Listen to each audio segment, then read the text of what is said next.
আইএসএলের ভবিষ্যৎ নিয়ে প্রশ্ন উঠে গেল। বুধবার সুপ্রিম কোর্টের বিচারপতি PS নরসিংহ এবং জয়মাল্য বাগচি শুনানির পর জানিয়ে দেন অবিলম্বে নির্বাচন করতে হবে ভারতীয় ফুটবল ফেডারেশনকে। যতদিন পর্যন্ত নির্বাচন হচ্ছে না ততদিন কোনো সিদ্ধান্ত নিতে পারবেন না কল্যাণ চৌবেদের কমিটি। এমনকি FSDL এর সঙ্গেও চুক্তি নবীকরণ নিয়ে কোনো মিটিং করতে পারবেন না ফেডারেশন কর্তারা। সব কিছু করবে নির্বাচনে জিতে আসা নতুন কমিটি। কিভাবে নির্বাচন হবে তা অবিলম্বে জানিয়ে দিতে বলা হয়েছে।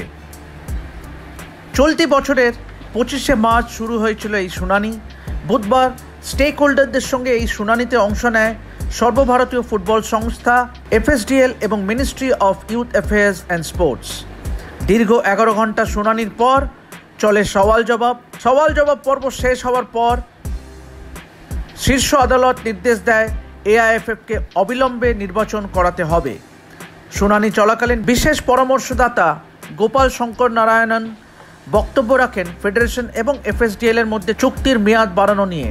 কিন্তু শীর্ষ আদালত সেখানে জোর দিয়ে বলেন, বর্তমানে অন্তর্বর্তীকালীন কমিটির দায়িত্বে রয়েছে, তাই নির্বাচনী আচরণবিধি অনুযায়ী কল্যাণ চৌবের কমিটির কোনো সিদ্ধান্ত নিতে পারবে না।